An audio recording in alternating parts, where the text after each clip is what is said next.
dyan sa kabilang katabi mo, kahit anong pagsubok ang pagdaanan mo, Kahit anong pagsubok ang kasama mo si Jesus. kasama si Jesus. Palapakan natin ang Panginoon. Come on, let's give the Lord a dance after praise.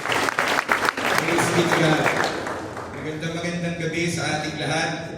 I'm so excited because tonight we'll be having the finale of our series, Identity in Christ. At alam niyo po, sa loob ng, thank you, Auntie, sa loob ng 2 buwan, pinag-uusapan natin yung identity natin sa Panginoon. Tingin po kayo kay Pastor Paolo.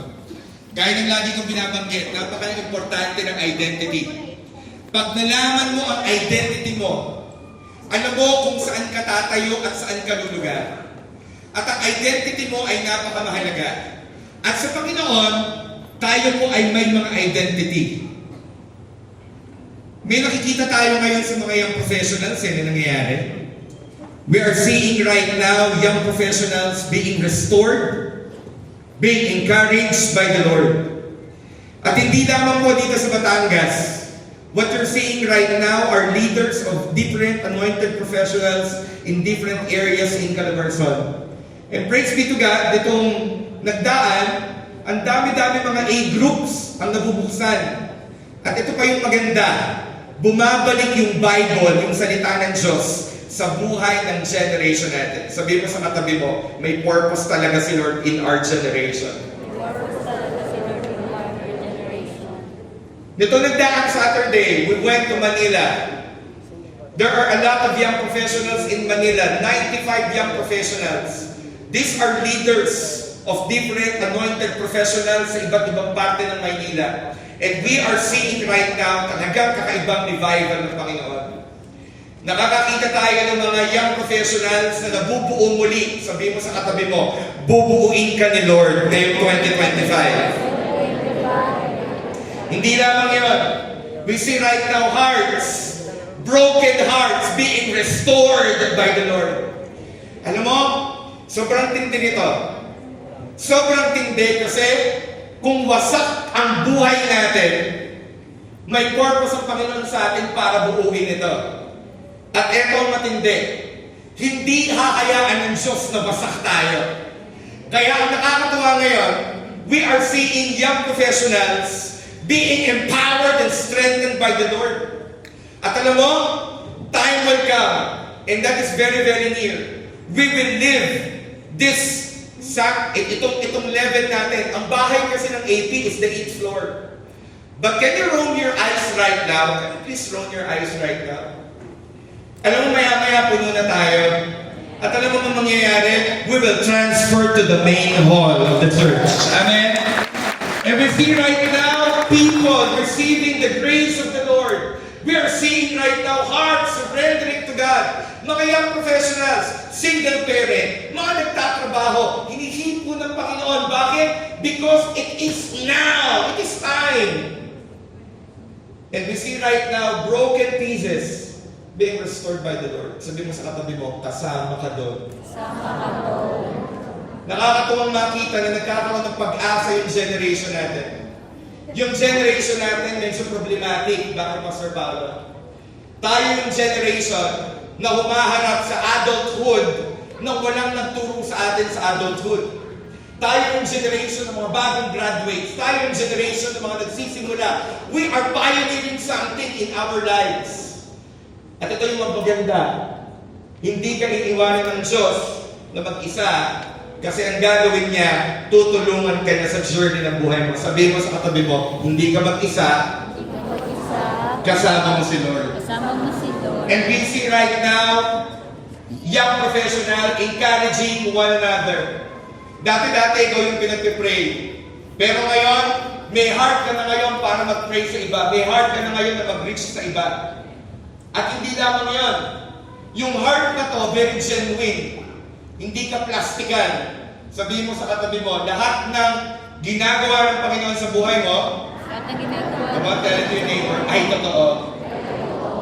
At alam niyo po, sa biyaya ng Diyos, we have a lot of young professional A-group leaders. Pwede ba natin palapakan ng Diyos sa mabuhay ng A-group leaders natin?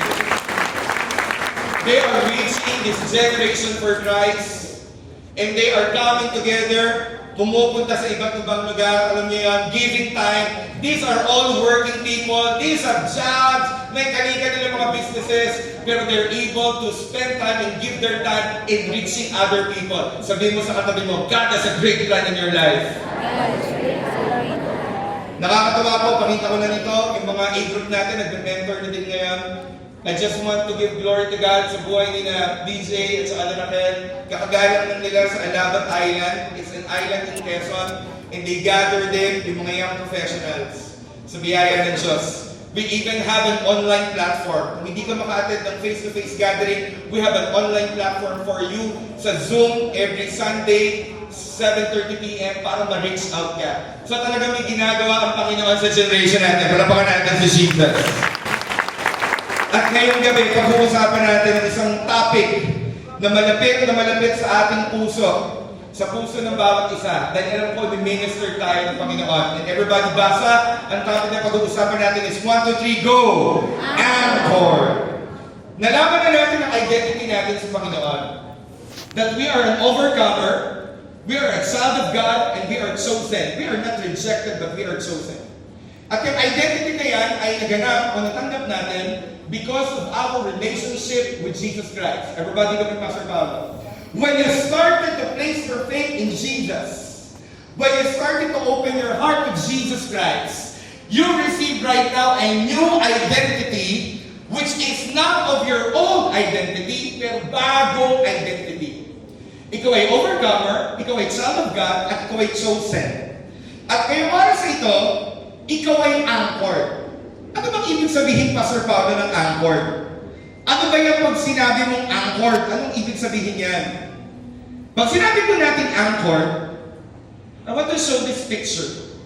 Ang anchor po ay isang malaking bakal na inilalagay sa anumang uri ng vessel na pandagat, specifically yung mga barko na malalaki. Paglaki ng barko, paglaki ng anchor. At anong ginagawa ng anchor? Ang anchor po ay inilalagla o ibinababa sa shore, okay, sa bottom ng sea, para yung barko ay hindi gumalaw. Ibig sabihin, yung anchor ang nasa-serve as stabilizer. Now, ngayong gabi ito, ilalagay natin ito sa ating buhay, sa personal level. At gusto kong malaman mo na sa Panginoong Jesus, simula nang ilagay mo yung pananampalataya mo sa Kanya, gusto ng Panginoon that you are anchored, not anxious. Makikisabi, anchored, not anxious. Ano ba yung anxious, Pastor Paolo? Kung sinabing anxious, balisa. At yung edad natin, ito yung edad na nakakaranas ng anxiety. Alam niya, for the past 2 months, from February and March, we have been giving a point or a significant time in discussing this because a lot of young professionals are coming to us, specifically coming to me, and telling me, Pastor Paolo, nababalisa ako sa buhay ko. Nababalisa kasi ginagawa ko ang buhay mag-isa.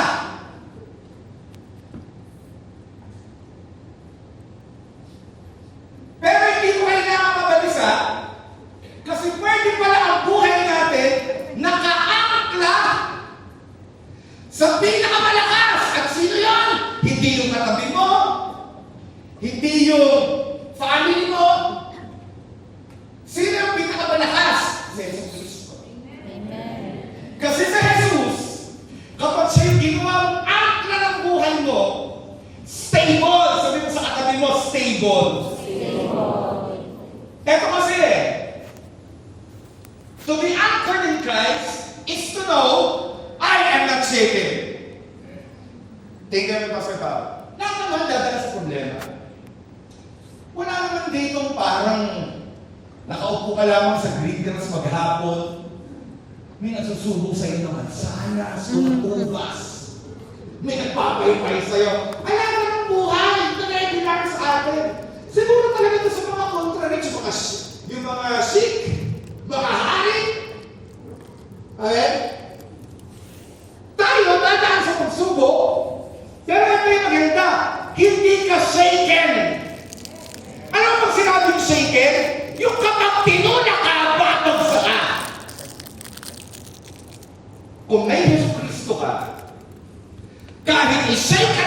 problema, hindi ka babagsak.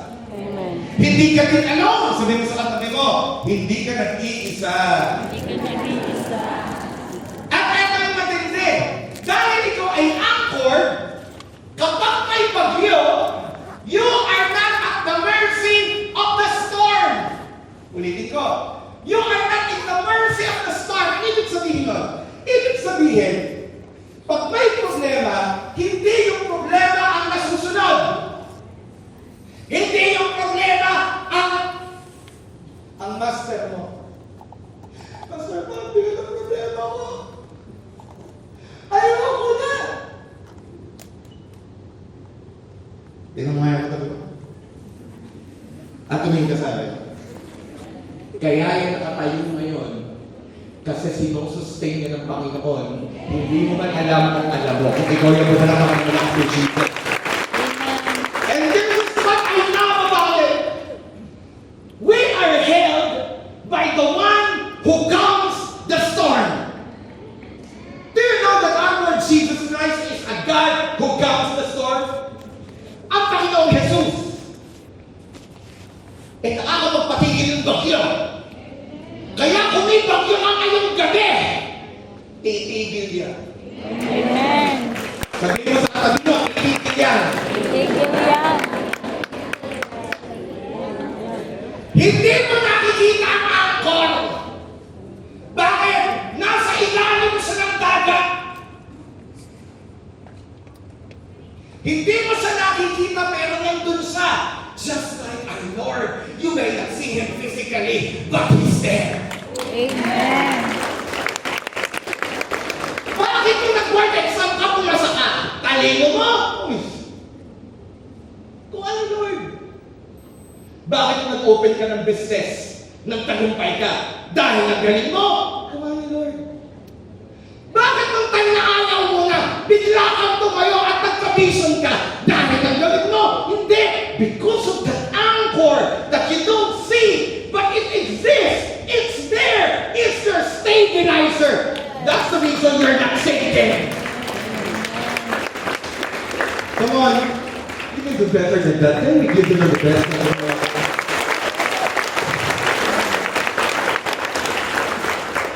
I've been telling this. Ang daming bago, uulitin ko. Pero sa plaka na to. At yung sumunod na sabi ko, alam ko na yan. Sasabayan ko na yung linya ni Pastor Paul. Total naman daming bago. Tingin kayo sa akin. Ulitin ko. Pero iba narinig na eh. Ano yun? Eto. Your 2025 is not a continuation of your 2024. If your 2024 is miserable, your 2024, you're far from the Lord. Your 2024, you didn't life by your own. Your 2024, you've been crying. You were wearing masks. 2024, lahat ka ng bertihan, pinunta mo. Bakit? Pinapakal mo yung sarili mo. 2024, you made retail therapy. You know what's retail therapy? Yung araw-araw may parcel na dumadating sa bahay mo. Ang tawag doon, retail therapy. At kapag hindi ka ba, maaari naman, ha? May darating akong parcel. Kaya naman, ikaw muna. Sabi mo kumari, ang galing na, ginawa mo akong drop-off point. Kung nagre-retail therapy ka nitong 2024, kung nagmumok mo ka, kung nakaranas kang pumasok ng Starton, nag-drive ka lang hanggang Santo Tomas, pero hindi mo alam kung saan ka pupunta, tapos yun ang hindi yung tatanong ng 2025. Dahil sa 2025, may bago sa iyong Panginoon. Alam mo, ang daming bago na dinala ni Lord ngayong gabi. At meron, para pa natin si Jesus.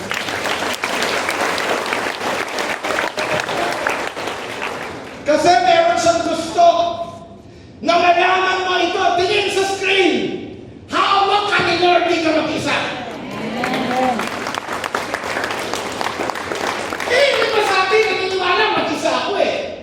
Hindi ba sa atin, ang alam, buhay, kailangan gawin ko mag-isa.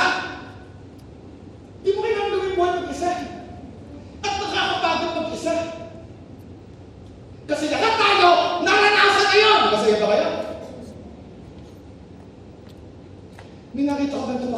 election, mag-isa party list. Iboto niyo ako, mag-isa ka. Sa tingin ko naman, wala. At wala din ako nakita graduation. Anong tawag daw pag-graduate yung libro? Yearbook!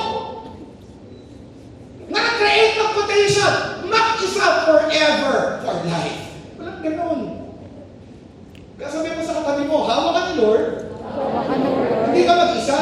Hindi ka mag-isa. At kahit dumating ka sa challenges, remember that your Jesus is a God who walks on water. Amen. Why do I need to show you this picture? Because there are times when there are storms in life, we felt we will be sinking. But the Lord for you, the purpose of the Lord for you is not to sink. The Lord's purpose for you is to rise. Amen. Amen. Amen. And who will make you rise? Your own strength? Your job? Your money? Look, Pastor Paolo, you can have a lot of money, but you could be anxious. You could be a lot of money, but sa gabi hindi ka makatulog. You don't have joy. But I want to tell you, your God is a God who walks on water and a personal God. Yes. Woo! I love that revelation. I want to tell the persons at the back. Yung Pastor Bob, kayo mga nasa dilim. At mga nasa liwanag. Hindi, wala kayo sa dilim. Nasa back din na kayo na walang spotlight. Everybody look at the persons at the back. Kahit na dumaan ka sa bagyo, hindi ka iiwanan na ni Lord. Kahit dumaan ka sa pagsubok, ito naman nasa gitna, hindi ka iiwanan ng Diyos. Because your God is a miracle-working God.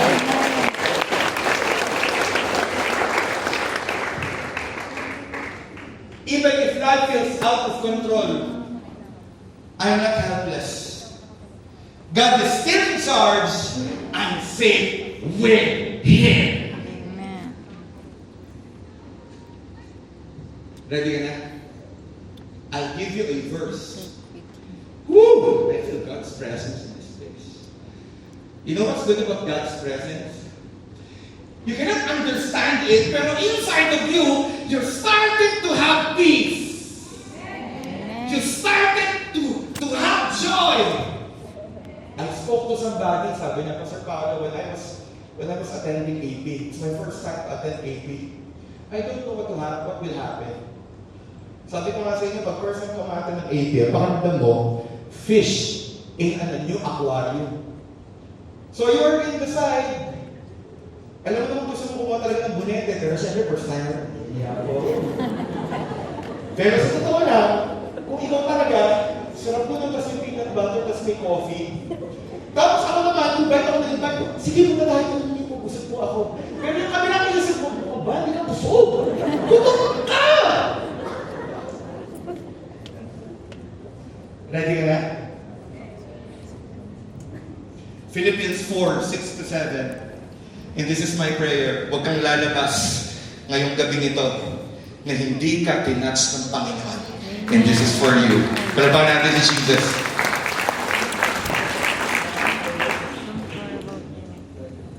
Philippians 4, keep kindly retain to the original kindly, please. Yes, thank you, thank you. I love my tech people. Very supportive tech. Thank you. Philippians 4:6-7. Ang sabi ng word, don't worry! Uwi na tayo. Don't worry pala, uwi na, no? Parang busog na eh. Okay. Don't worry about anything. Instead, pray about everything. Tell God what you need. Ano daw? What you need. Tell God what you need and thank Him for all He has done. Amen. Then, I like the transition word. Ito yung gagawin mo at pag ginawa mo, ito yung kasunod. Kaya masalitang then. Then, you will experience God's peace. Woo! Hindi peace pag kumain ka ng Sunday. Hindi peace pag nag-shopping. Hindi peace kapag may sugar rush. Hindi peace kapag nanood ng napakadaming mga series sa Netflix. Di. Sabi ng Word of God, then you will experience God's peace which exceeds anything we can understand.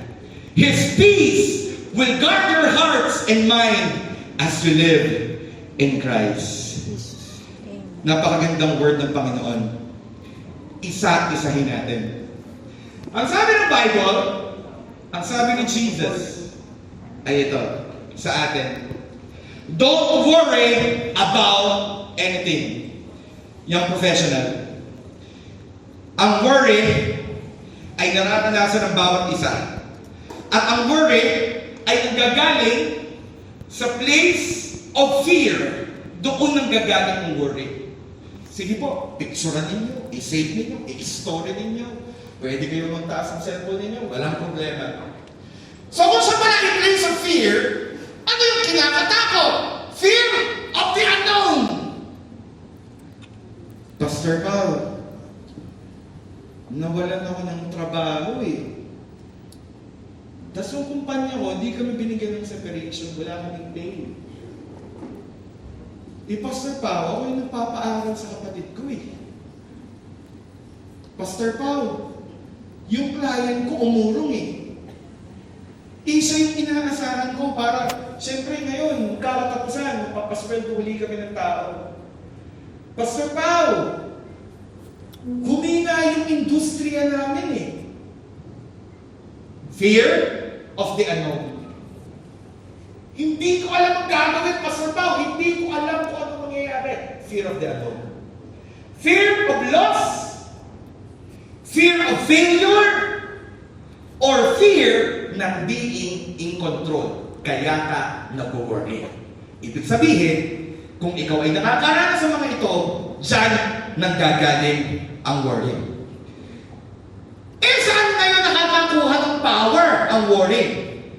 Number one, nakakakuha ang worry ng power sa attention mo. Sabihin mo sa katabi mo, sa attention mo.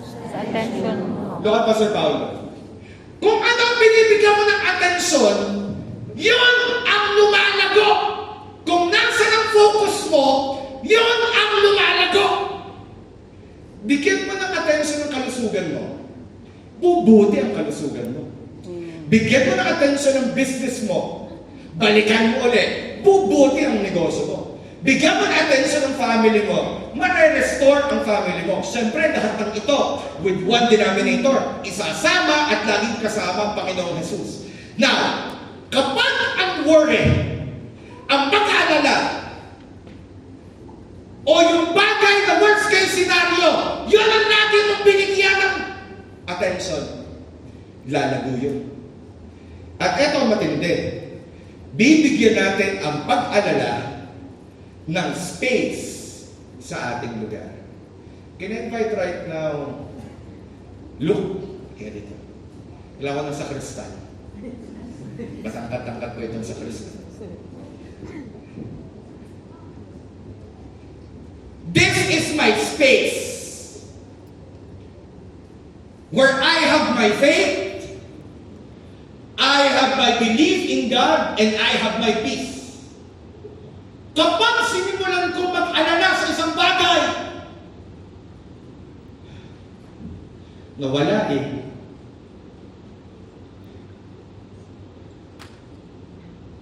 Okay, let me address this. Meron tayong APA group leader. Nagkaroon siya ng 3 miscarriages. It was so hard doon sa mag-asawa. Bigyan ko sila ng pangalan. Si Jimuel at si Donna. They have been waiting for a baby for quite some time. And they will be faithing and placing their faith. At dumating yung time yun sa patatlo na naglag pa din. And I remember that time, hindi nila hinayaan yung peace na mawala sa kanila kahit sobrang bigat. I tell you ha, mabigat yung sitwasyon. Pero ang ginawa nila mag-asawa, they remain on that space where they meet the Lord and tell God, Lord, even I don't have control of everything, you are still in the throne and you are in control of everything. Look would be the worry. Pero ang sabi ng Bible, do not worry about anything. Huwag ka daw mag-alala kahit sa anong bagay.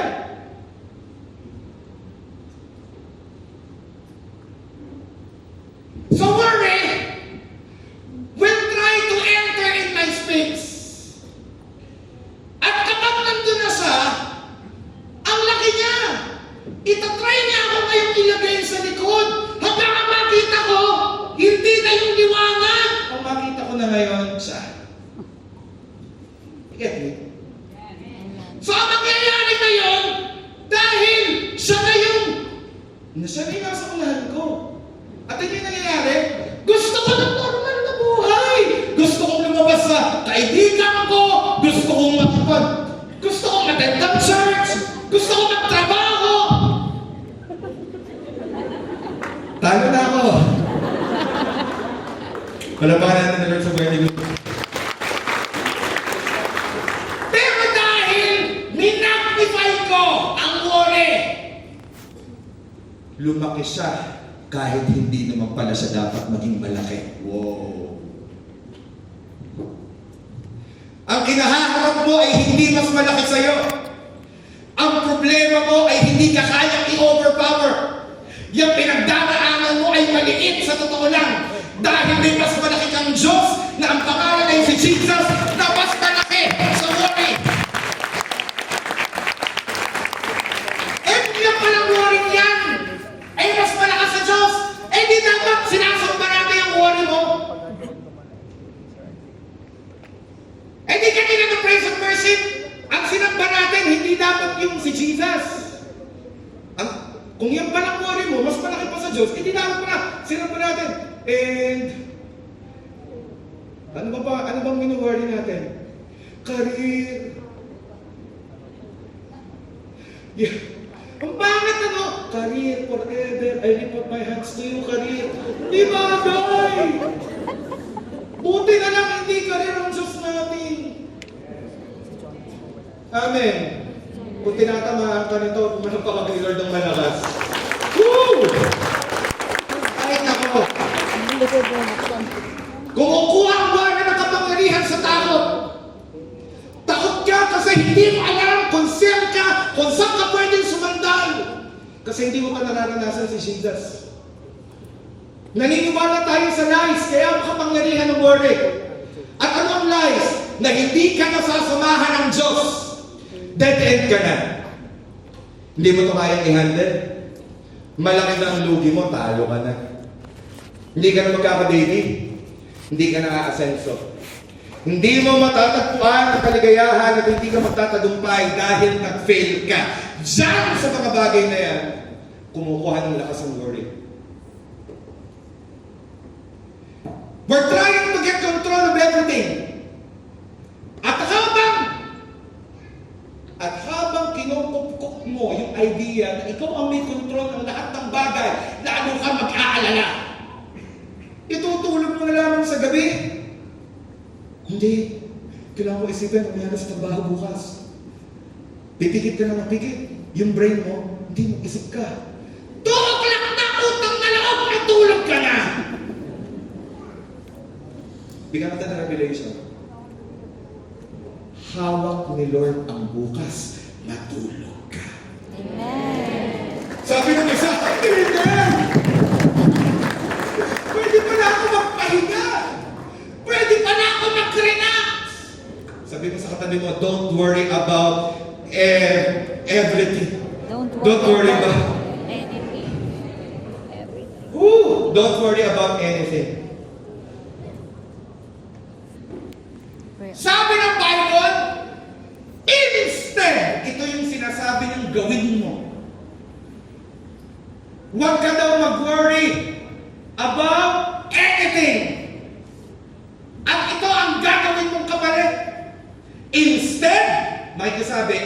Instead. Pray about everything. Everybody look at me. Ang tindi nitong pray about everything. Bakit? Kasi ang prayer, ang anchor mo. Pag nagpe-pray ka, binababa mo yung angkla mo sa Panginoon, at ikaw ay nagiging stable. Pinumapit sa akin. May problema talaga siyang mabigat. Alam mo, sa totoo lang, worst case scenario, hindi ko na makwento sa inyo yung detalye. Kasi we have this exclusivity kapag nagsisharing sa A-group. Ang bigat na talaga ng pinagdaraanan. Napaka-imposible na!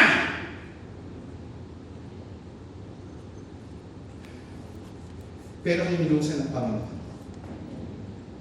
Ngayong taong ito, pag lumapit ka sa Diyos na may pananampalataya, ang imposible sa iyo ay gagawin niyang posible. Sabihin mo sa katabi mo, ang imposible sa iyo, gagawin niyang posible. Palapakan mo na malakas sa malakas.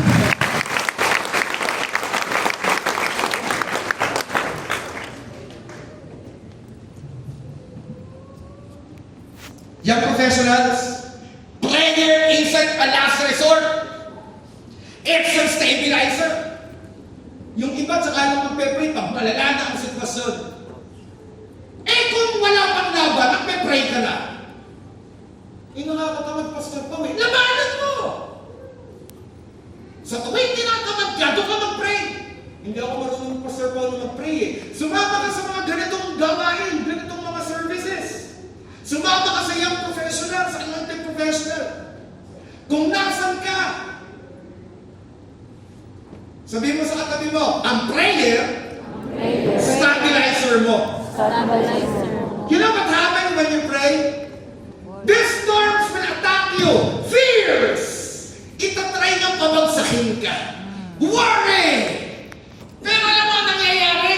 Pag nag-pray ka, nagkakaroon ka ngayon ng angkla. Kaya kahit ang bigat ng sitwasyon, hindi ka umaayaw. Hindi ako natutuwa doon sa mga testimony na ganito. Gusto ko po mag-testify. Magandang gabi po sa inyo lahat. Ako po ay mag-testify sa harapan ninyo yung professional. Ako po yung napakabuti po ng Panginoon. Dumaan po ako sa problema. At ako po yung umayaw na. Tapos na po ang aking testimony. Wala ka na toy!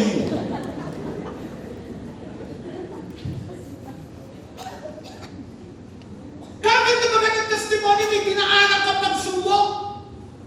Pero sa dulo, ang dilim-dilim na po ng pangyayari. Pero sa dulo, pinagtagumpay ako ng Diyos. Sabihin mo sa katabi mo, ikaw yun.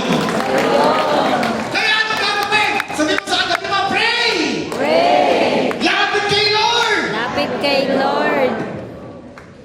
Ang everything, anong ipapanalangin mo? Peace! God's presence! Provision! Wisdom and guidance! Security and identity! Lahat ng iyong pinag-pray! Humingi ka sa Diyos ng peace! Yung iba sa atin, sa totoo lang, tumataas ang BP mo dahil, hindi naman dahil mataas ang cholesterol mo, tumataas ang BP mo kasi may anxiety ka.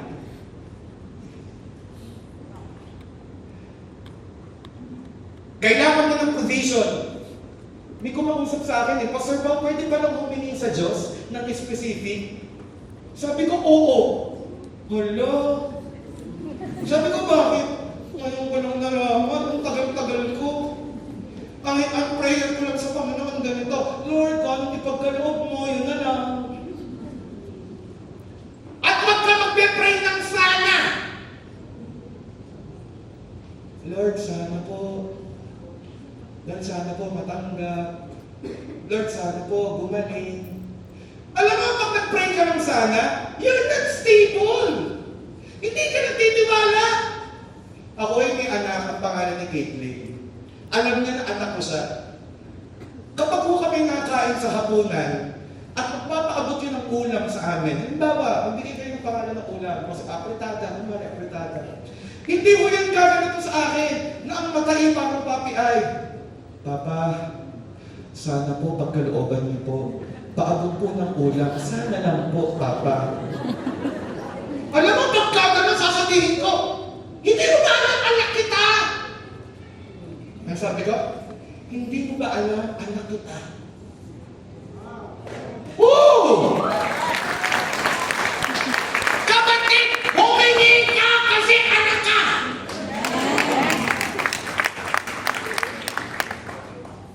Marvin, ano pangalan ng baby, ano pangalan ng baby? Marcos, ilan taon si Marcos? 6. May anak si Trish at saka si Marvin Marcos. Yung gano'n naman lalapit kay Trish. Mama, Trish, anong tawag sa'yo? Mama, Mami, sana lang po talaga, magbukas yung rat. Oo, nabaon na po ako, Mami. Mami, mag-apon na ako dito, inintay ko kayo sa construction, Mami. Oo na ako. Sige na, Mami. Ano ba sabihin siguro ni Trish? Aba naman, anak, ay buksin ang rat! Hello. Anong pangalan ng anak mo, Regina? Paul. Ang daming Paul dito sa AB. At may baby Paul. Siguro naman pwede ka mag-umiyak nandun agad ikaw! Hindi anak, kailangan pagdaanan yung pagsubok na yan. Sige, umiyak ka. Ilang taon na yan? 1 years old, tiniis nung ina. Hindi. Kailangan tumayo ka sa sariling paa mo, anak. Ganun ba kayo ang sadista ng magulang? Wala ka bang napansin sa Bible? Ang tawag sa atin, child of God. Wala ko akong nabasa. Palatakan mo si Jesus. Wala ko akong nabasa sa Biblia. Teenager of God. We are teenagers of God. Wala din ako nabasa. We are adults of God. Ang tawag sa atin, son of God, it pertains to a relationship. Kaya, sabi ng iyong ama, huwag mabalisa sa kahit ano pa mang bagay. Don't worry about anything. Ang anything kasama karir, lahat kasama. Don't worry about anything. Instead, pray about everything. Ang problema ito eh. Kamusta ka na? Ito dati pa din. Kinamusta na kita ng kabilang linggo, kamusta ka na? Ito ka pa rin pa din. Kinamusta ka na kita after ng 6 months, kamusta ka na? Paswat pa, yun pa din. Alam mo, malaking problema mo. Doon, talaga may problema ka. Bakit? Hindi ka hinayaan ng Diyos at hindi gusto ng Diyos sa'yo maging miserable. Sabi mo sa katabi mo, ikaw pinatatamaan. Ang Diyos mo ay mabuti. Mahal ka ng Diyos. Palakpakan mo si Jesus kung anong mahal ka niya. Lapit lang na ako. Pinagbalot ni Lord Jesus. At anong sabi doon sa sunod na verse? Instead, pray about everything. Tell God what you need. Ay, nako. Hindi na kailangan ng encyclopedia. Wow, kaedad ko, Pastor Pao, encyclopedia. Hindi na ko namin inabot yan. Google din inabot namin. Well, ako po yung edad na nakaabot ng encyclopedia ng bata, nakaabot ng MySpace, Friendster. Okay? Yung iba pakipot, paano hindi ko naabutan niya? Sabi ng Bible, tell God what you need and thank Him for all He has done. Look at Pastor Pao. Sabi ng Word, sabihin mo daw sa Diyos ang kailangan mo. I'll give you a revelation. Nung binabasa ko to, all the while I thought, inuutuksan tayo ng Bible. Ito yung una kong interpretation eh. Lord, ito lahat yung pangailangan ko. Minention ko lahat ng material things at hindi material things sa kailangan ko. Minention ko. Okay lang din yun. Pero meron akong natuklasan dito na yun talaga kailangan natin. Ready ka na? Eto. Tell God what you need. Yung kailangan natin, yung second word, God. He's what we need. He's what we need. And you know that who's that God? It's Jesus. He's what we need. And last part of the verse, it says, and thank Him. Wow. And thank Him for all He has done. Look at me. Ito lang munang row na to. If you're facing hardships in life, you tell God, Lord, I need you. You're my portion. Alam mo, iba yung humingi ka ng blessing eh. Halimbawa, hindi ako kay Lord. Lord, pahingi po ako nito. Kailangan ko po, Lord, get na guidance. Masama bang prayer yun? Hindi, maganda yun. Nahingi ka ng guidance eh.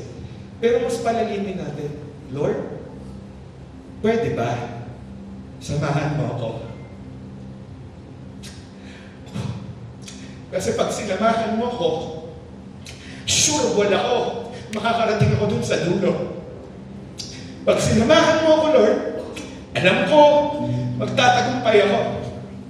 Kahit nagbibilib sa akin ng iba, kahit ang dami-dami may hirap na bagay na nangyari sa buhay ko, basta alam ko, Lord, nasasamahan mo ako, panalo na ako.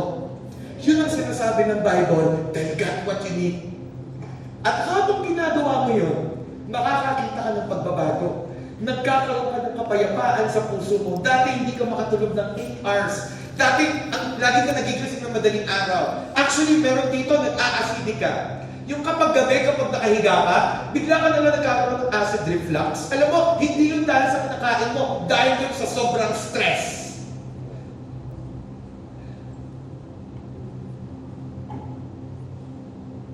And I will be pointing somebody, there's somebody here, hindi ko alam kung last week or the other month, you entered Star Tollway, ang totoo hindi mo alam kung saan ka pupunta. There's somebody here. Hindi mo alam kung saan ka e-exit. Basta ang gusto mo lang, magdadrive lang ako na magdadrive. Somebody here, sumakay ka ng, wala kang sasakyan eh. Sumakay ka ng biyahe, hindi ko alam kung ruta mo, kung Lipa ba, o Batangas City. Pero sumakay ka lang ng jeep, at nakaupo ka lang doon sa jeep, at nag-round trip ka. Kasi hindi mo alam kung saan pupunta. But God is telling you right now, sasamahan ka niya. Sabihin mo sa Panginoon sa iyong kailangan mo, and thank Him for all He has done. Magkakaroon ka ngayon ng pagbabago. Ano yun? Magkakaroon ka ng kapayapaan. Yung iba sa atin umiiyak. Bakit ka umiiyak? Kasi pagod ka. Alam mo kami natin, pinag-pray namin yung young professionals. Naiyak kami sa Panginoon, sabi ko, Lord, grabe yung takot ng generation namin. Kami yung generation na dumaan sa pandemic. Kami yung generation ang dami-dami dapat patunayan. Tingin nga kayo kay Pastor Pao, wala kang dapat patunayan! Okay ka kay Lord! Ano ba patunayan pa natin? Papagod tayo? Dagdag pa ng dagdag? No. Tanggap ka na ni Lord. Hindi mo na kailangan ng aplas ng tao. Mapapagod ka! Thank Him for all He has done. Lord, salamat na yung gabing ito. Nabubuhay yung pag-asa ko. Nabubuhay ikaw sa buhay ko. At alam mo, sunod na mangyayari? It's Jesus Christ whom we need.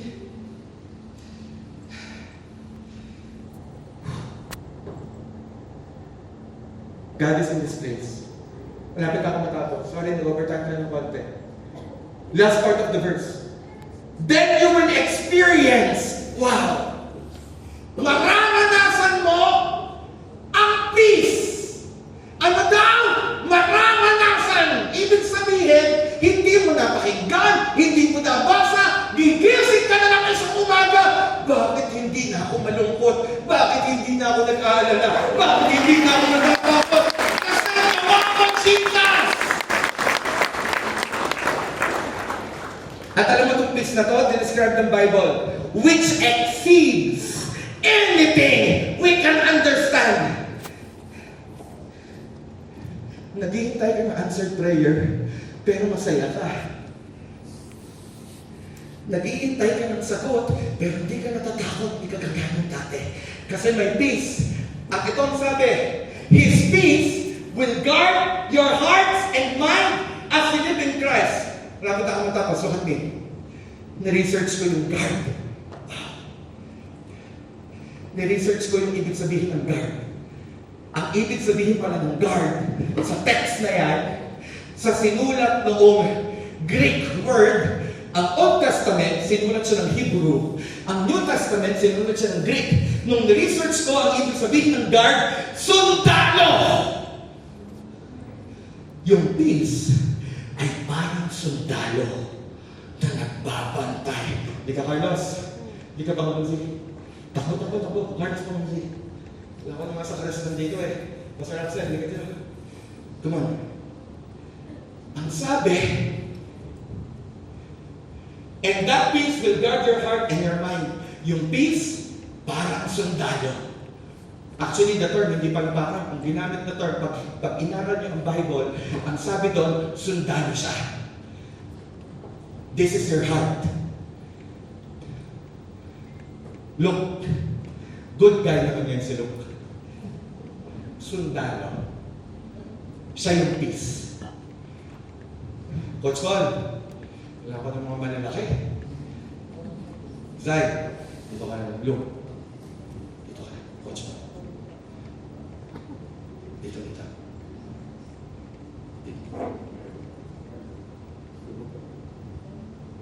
Sila yung peace. Sila yung peace na magpoprotect ng heart at ng mind. Padala sila ni Jesus. Look at me. Kung wala kang peace ngayon, bibigyan ka ni Lord ng peace. Woo! Inuulit ko, kung wala kang peace ngayon, bibigyan ka ni Lord ng peace. Tingnan dito, kung wala kang kapayapaan ngayon, kung pagod ka na, lumalaban ka mag-isa, hindi ka nalalaban na mag-isa. Kasi kasama mo si Jesus, bibigyan ka ng peace. Amen. Look at this. Ang sabi guard, aatihin.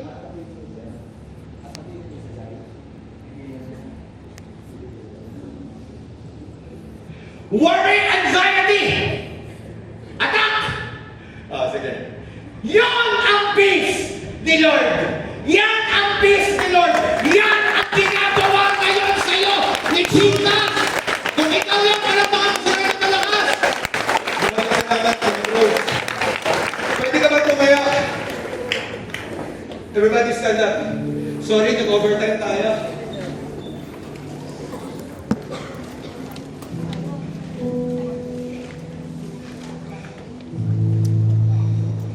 You are a victor and you're not a victim. Uulitin ko, you are a victor and you are not a victim. Gone are the days that you are the victim. Pastor po, iniwan ako eh. Pastor po, pinatay ako eh. Pastor po, nagkamali ako eh. Pastor po, nag-fail ako eh. Tapos na yan. Tapos na. At ang gusto ng Panginoon, mubuhat tayo sa next phase ng buhay mo. At ngayon, you're a victor. Hindi ka lumalaban para magtagumpay. Lumalaban ka kasi victorious ka na talaga, kaya ka lumalaban.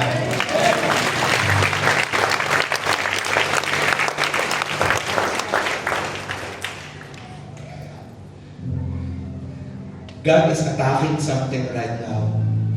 And we will be rebuking this in your life. Anxiety. It has a name. This demon has a name. Anxiety. It's a gripping fear. It's paralyzing you. It's killing your joy. It's killing your peace. And tonight, it will end. Close your eyes. Hallelujah. Thank you, Jesus. 2,000 years ago, the Heavenly Father sent the solution for a problem that humanity cannot address. It's the sin that we have because of our forefathers, because of Adam and Eve.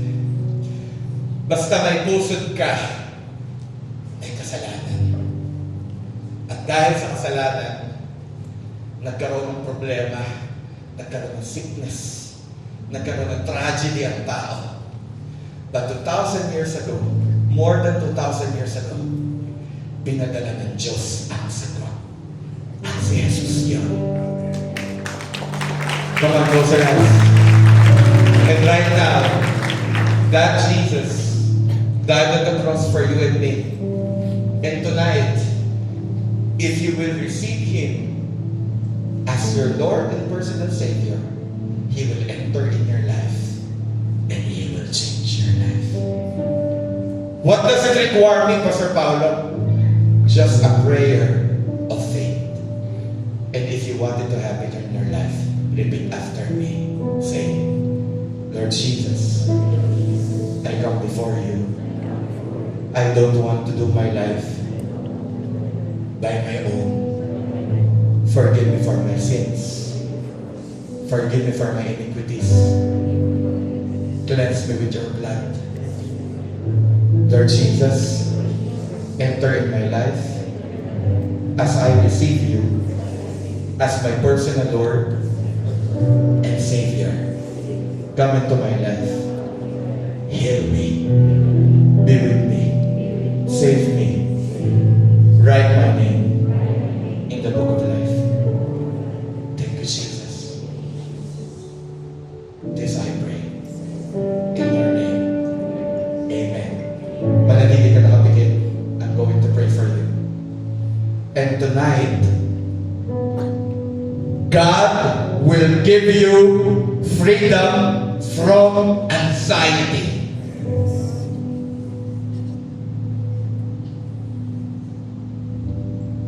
God is moving. There's somebody here, you are so pressured about your life dahil ang dami mong gustong patunayan.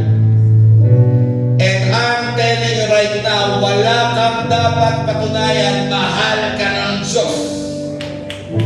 There's somebody here, pagod ka na maging people pleaser. Ang sinusunod mo, ibang tao. Wala ka actually sarili mong desisyon because you follow all the decisions of the people. At ang pinafollow mong decision, not godly decision. And right now, God is healing you from that. And Heavenly Father, in the mighty name of Jesus, I just speak everyone who has anxiety, in the name of Jesus, I bind the spirit of anxiety in your life. And I say, come out in Jesus' name. I rebuke the spirit of suicide. I rebuke the spirit of depression. I rebuke that manipulating spirit in your life in Jesus' name. And I do not allow confusions in your life.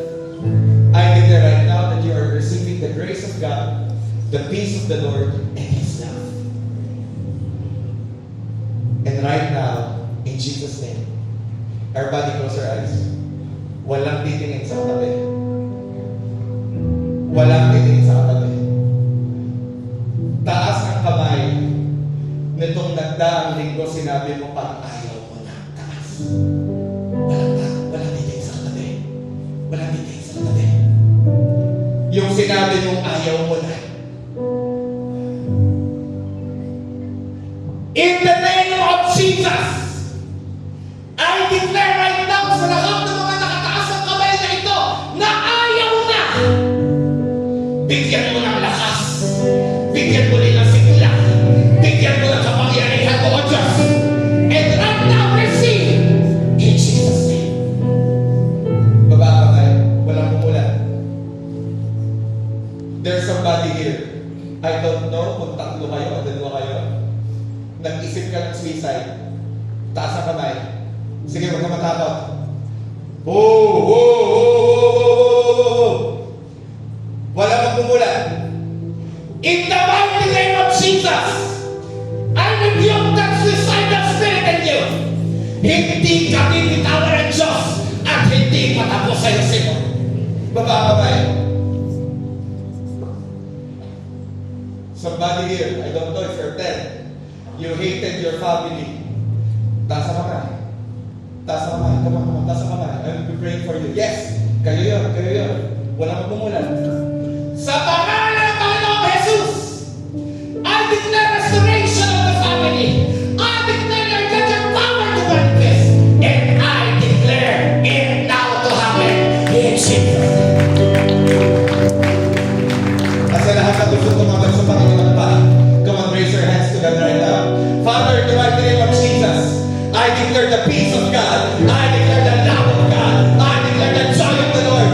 And I declare ngayong oras sa ito, may miracle kang tinatanggap sa pangalan ng Panginoon Jesus. Thank you, Lord God. We bless you and we honor you in Jesus' name. And everybody, young professional na tinapos ng Panginoon, sumigaw na! Amen! Come on, let's say, let's give the Lord the best of praise. Amy, I need to up this. Tatandaan mo, everybody look at this, bago ka tumayo. Bago ka baba. You are being helped by the Lord. And He is doing that to you every day. At ito yung matindi. Kahit anong mangyari, hawak-hawak ka ni Lord at ang sitwasyon mo. Maraming ako si Jesus. Now, sabi kanina ni Daniel at ni Ses, we are not a stranger here. And time will have, ano mo? Months na lang ang bibilangin. Bababa na tayo sa baba. And Batangas City, this city, we will see cars entering. Woo! We will see cars entering into the party. At gabi-gabi, we will be witnessing. Ano meron doon pag gabi ng Thursday? And you know what? A lot of young professionals will come to know Jesus. At ikaw ay i-learn sa iyo about the Lord. Kaya pamitin ka ng Diyos. Kakalagahan ka niya, kalalagoy ka niya, at gagawin ka. Kaya meron, practice tayo. Kakamay ka ng 12 people. Ilan? 12.